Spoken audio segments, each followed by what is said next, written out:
Eu sou Domingos Meireles e em todos os anos em que me dediquei ao jornalismo investigativo, trabalhei em busca da justiça e da verdade. Todos se lembram das imagens estarrecedoras das malas apreendidas pela Polícia Federal com mais de 51 milhões de reais num prédio residencial em Salvador em 2016. Foi a maior apreensão de dinheiro vivo da história do Brasil, em centenas de cédulas de 50 e 100 reais. Um homem foi responsável pela denúncia do esquema de tráfico de influência e corrupção milionária que envolvia as mais altas autoridades da República, entre elas o então ministro do governo Temer, Gedel Vieira Lima, que ficou conhecido como o homem das malas de dinheiro. Esse homem é Marcelo Calero, deputado federal, diplomata de carreira, cientista político, professor e ex-ministro da Cultura. O político que disse não e que com muita coragem lutou e venceu a corrupção. O homem que mesmo isolado e ameaçado pela classe política não cedeu. Permaneceu firme em seus princípios, renunciou ao cargo de ministro da Cultura e deixou o governo de cabeça erguida. Nos últimos 4 anos, sua atuação como deputado federal lhe rendeu o prêmio de melhor deputado do Rio de Janeiro. À frente da Secretaria de Governo e Integridade Pública do governo Eduardo Paes, liderou o maior programa municipal de integridade que uma cidade já viu.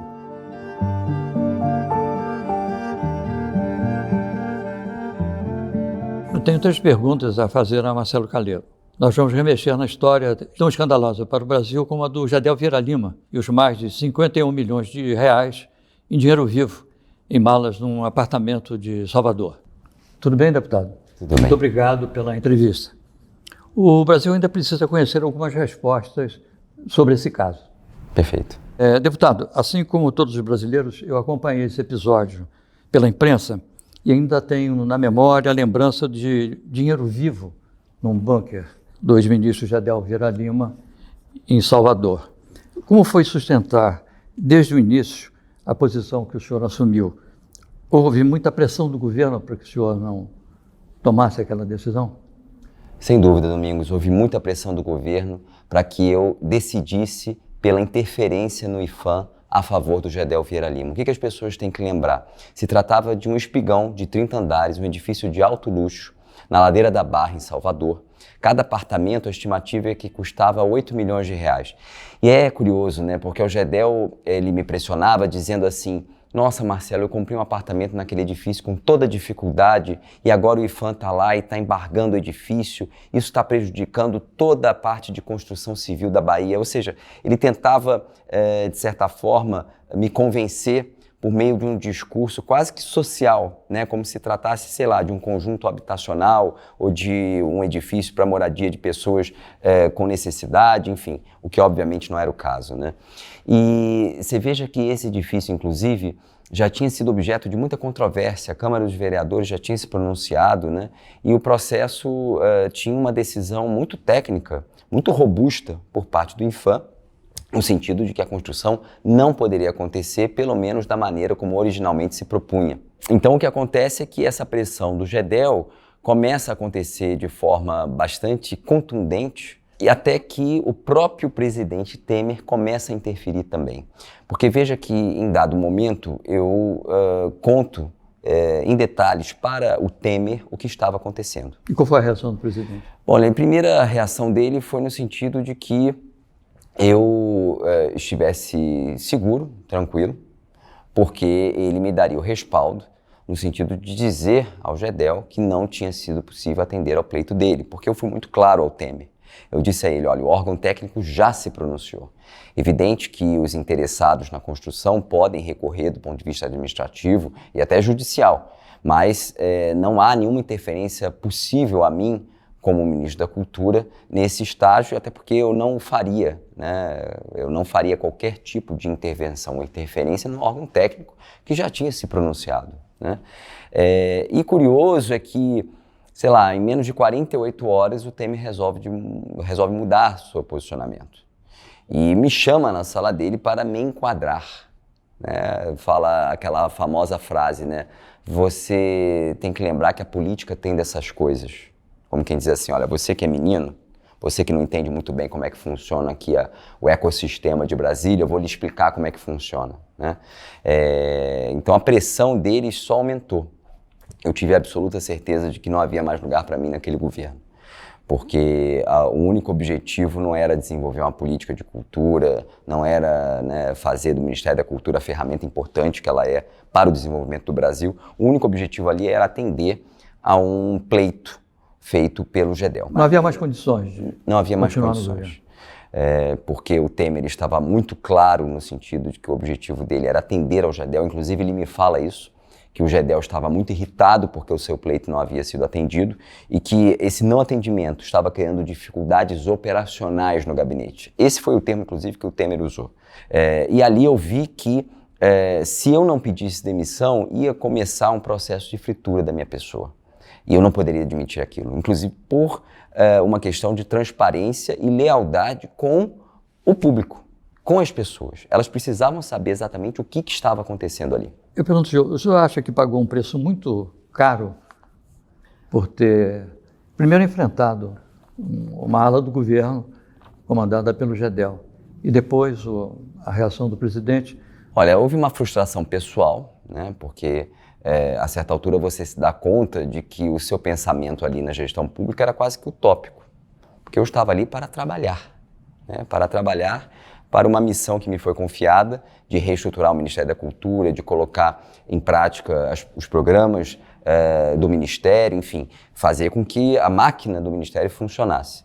Então, eu prefiro deixar o Ministério e dizer a razão pela qual eu estava deixando, e me vi isolado, sim, porque havia ali todo um grupo político, né, que pertencia, o GEDEL pertencia a esse grupo político. E veja, o que realmente mais me preocupou nesse caso foi que eu sofri ameaça de morte, importante dizer. Importante dizer também as intimidações que eu sofri nas redes sociais, a minha família também. Importante falar que, além dessas intimidações, houve ameaças veladas via notinhas na imprensa, por exemplo, no sentido de que eu seria processado por um crime contra a segurança nacional, porque eu estaria imputando ao presidente da República uma conduta, né? Então, esses efeitos, digamos, menos diretos, são o que mais me incomodam. Perder o cargo, eu fiquei até aliviado, porque eu perdi o cargo, mas não perdi a cabeça. Ela continuou coladinha no meu pescoço. Em nenhum momento o senhor se arrependeu da posição que assumiu? De jeito algum, porque em 100% do tempo eu permaneci fiel aos princípios e aos valores que eu aprendi na minha casa. Porque nada, realmente nada, valeria a pena para manter o meu cargo de ministro de Estado. Inclusive, eu acho o seguinte, que essa pressão que houve, né, para que eu tomasse aquela decisão em favor do GEDEL, ela vem muito dentro de um modo de pensar típico da política, de que vale qualquer negócio para se manter num cargo. Agora, a partir de que momento o senhor começou a perceber que estava sendo objeto de uma fritura política? Também houve um episódio muito emblemático, né? Todos os líderes partidários do Congresso assinam uma carta de apoio ao GEDEL. E essa carta falava em amplo e restrito apoio ao trabalho do ministro GEDEL Vieira Lima. Ou seja, depois que eu já tinha deixado às claras tudo o que tinha acontecido, antes, porém, do pedido de demissão do GEDEL e antes, porém, de que fosse tornado público o meu depoimento da Polícia Federal. Porque é nesse depoimento que eu falo a respeito dos detalhes da minha reunião com o Temer. Essa carta, em algum momento, o surpreendeu? O senhor mais ou menos imaginava que haveria uma reação dessa natureza? Eu imaginava, Domingos, que haveria uma reação por parte da classe política, porque nós sabemos Mas não todos... com essa dimensão? Não com esse despudor. O que me impressionou ali é que, como a nossa classe política, ela era despudorada ao defender uma pessoa que, obviamente, era só qualquer cidadão com acesso àquela narrativa, sabia exatamente o que estava acontecendo, mas ainda assim, por conta talvez de favores que se trocam ali no Congresso, a classe política preferiu dar apoio ao GEDEL. Aquilo me impressionou porque foi feito de uma forma muito despudorada, realmente. Agora, como é que o senhor sentiu quando essa carta chegou ao seu conhecimento e também da opinião pública? Qual foi a sua reação pessoal? A minha reação foi aquele gosto amargo na boca, que eu acho que nós brasileiros temos quando nós nos sentimos impotentes. Porque eu tive a sensação de que eu havia realmente mexido com pessoas muito graúdas, né, ao fazer toda aquela denúncia, claro, mas, sobretudo, essa sensação de impotência. Porque eu sabia que eu estava do lado certo, eu sabia que eu estava fazendo a coisa correta, mas eu me sentia impotente porque todas as forças políticas do país se uniram contra mim. Então, parecia, em dado momento, que eu era o bandido da história. Uma sensação quase que de culpa, né? E aí, eu não vou dizer arrependimento, claro, mas você fica, porque você se vê sozinho, você isolado, se vê né? isolado. Eu estava no cargo de ministro da Cultura por uma questão absolutamente técnica, importante dizer isso, né? Por conta do trabalho que nós havíamos desenvolvido aqui na Prefeitura do Rio, nada tinha a ver com conexões políticas.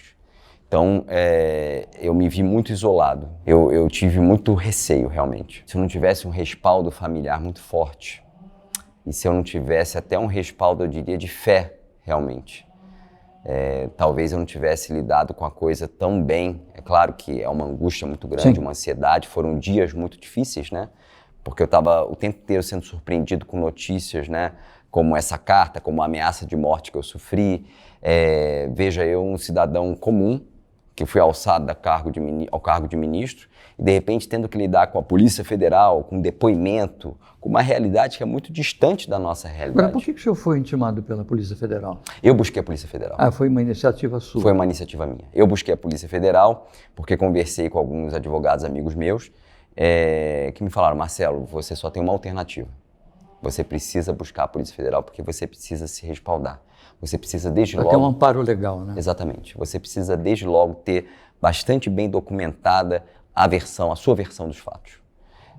E por isso eu procuro a Polícia Federal. E aí, Domingos, vem uma observação que eu acho muito importante, né? A necessidade que nós temos de preservar esses órgãos de Estado.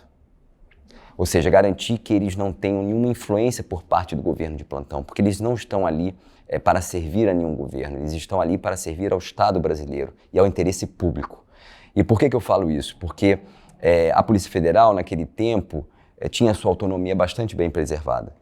E por essa razão eu me senti à vontade de procurar a Polícia Federal, mesmo sabendo que eu estava trazendo toda uma organização criminosa da qual o próprio presidente da República fazia parte. E eu estava trazendo isso tudo a um órgão que, ao fim e ao cabo, está submetido ao ministro da Justiça e, portanto, ao presidente da República. Mas eu sabia da reputação, por exemplo, do diretor-geral da Polícia Federal, que era o Dr. Leandro Daello, uma pessoa, assim, corretíssima e que me deixou muito, eu diria, muito confortável nesse processo, né? Porque, de novo, eu estava trazendo uma denúncia sobre o próprio presidente da República. Sim. Não é trivial. Então, realmente, a conduta do Dr. Leandro Daello, pelo seu passado e, no meu caso, foram irrepreensíveis. Como é que o senhor reagiu diante da decisão judicial de liberar, de soltar o Gedel? Eu fiquei muito frustrado novamente, né? Porque, veja, Domingos, a gente está falando de alguém que pretendeu usurpar o interesse público a seu favor numa negociata. Teve todos os seus crimes expostos. Participava, portanto, de uma organização criminosa super sofisticada, né? Que tanto mal gerou para os cofres públicos. E hoje a gente vê, né, um cara que foi condenado a 14 anos de prisão. Os seus comparsas, porque a gente tem que lembrar que a sua família também estava envolvida, né? A sua mãe, o seu irmão, esses sequer foram para a cadeia. E ele, que tinha essa pena de 14 anos, cumpriu, sei lá, 4 e já está solto. E o dinheiro? O dinheiro, entendo eu, está apreendido, né, pela Polícia Federal. Não sei exatamente qual foi a utilização dele, né? Mas se descobriu que ele vinha acumulando esses recursos desde a época em que tinha sido vice-presidente da Caixa Econômica Federal. E veja que curioso, né? E algo que eu chamo a atenção sempre das pessoas. Aquele edifício que ele queria que eu aprovasse na Ladeira da Barra, em Salvador, cuja construção ele queria que eu autorizasse, ele era usado no esquema de lavagem, por meio de uma construtora chamada Cosbate. O grande interesse dele na liberação daquela construção era pelo fato de que aquela construção era usada no esquema de lavagem de dinheiro. E aí nós ficamos nos perguntando, afinal de contas, o que terá ele dito a Temer para convencer Temer a falar comigo? Será que ele disse para o Temer que aquilo era usado num esquema de lavagem de dinheiro, tal qual ficou comprovado depois? Será que ele sabia que era usado num esquema de lavagem de dinheiro? Será que ele teria se metido se não soubesse? Será que o Temer tentaria me enquadrar? Mas o que eu acho mais importante da gente lembrar, a certa altura, o porta-voz da Presidência da República diz que o Temer tentou mediar um conflito entre ministros. Ora, e que isso era inclusive o papel dele como presidente, a Casa Civil também deu essa desculpa, né? Eu lembro lá do tal do Gustavo Rocha, que era subministro, né? Não lembro exatamente o cargo, não era esse, mas ele era a chefe de assuntos jurídicos do Ministério da Casa Civil, salvo engano. Eu fico me perguntando, né, que conflito entre ministros era esse? Porque, claro, se há um conflito sobre uma política pública, né, se há um conflito sobre uma questão técnica, dois ministérios que eventualmente tenham ali uma zona visões cinzenta. Diferentes, né? Exatamente, visões diferentes sobre o mesmo assunto, e ambos aqueles ministérios têm competência sobre aquele determinado tema, mas obviamente não era o caso. Ou seja, ainda se tentou fazer pouco da inteligência alheia, porque evidentemente o que tinha ali não eram dois ministros ou dois ministérios divergindo a respeito de uma questão técnica. Era simplesmente um ministro tentando cumprir uma decisão técnica e outro ministro buscando uma interferência indevida numa decisão técnica a partir de um interesse privado seu. Infelizmente, a gente vê, inclusive, às vezes, pessoas bem intencionadas, mas que talvez mordidas aí pela mosca azul do poder, do prestígio, quando se vêem diante de uma decisão dessa natureza, preferem talvez baixar a cabeça, consentir com algo que vai lhe trazer até um prejuízo no futuro, mas que no prazo curto, né, no prazo mais imediato, talvez signifique a sua permanência no poder. E, infelizmente, nós vemos que a dinâmica e a lógica normalmente é essa. Deputado, muito obrigado pela entrevista e boa sorte. Domingos, muito obrigado, agradeço muito pela entrevista e, como eu digo sempre, para as pessoas, para os meus alunos, eu dou aula de ética hoje, Domingos, jamais cruze a linha entre o certo e o errado. Porque quando a gente cruza essa linha, a gente fica refém, a gente fica de rabo preso, a gente se mete às vezes em esquemas cuja dimensão desconhecemos. O que eu vivenciei e o verdadeiro livramento que eu tive ao dizer não para o Gedel quebrou uma engrenagem e fez com que eu continuasse com a minha cabeça erguida. Deputado, muito obrigado pela entrevista e boa sorte. Muito obrigado, Domingos. Obrigado. Obrigado.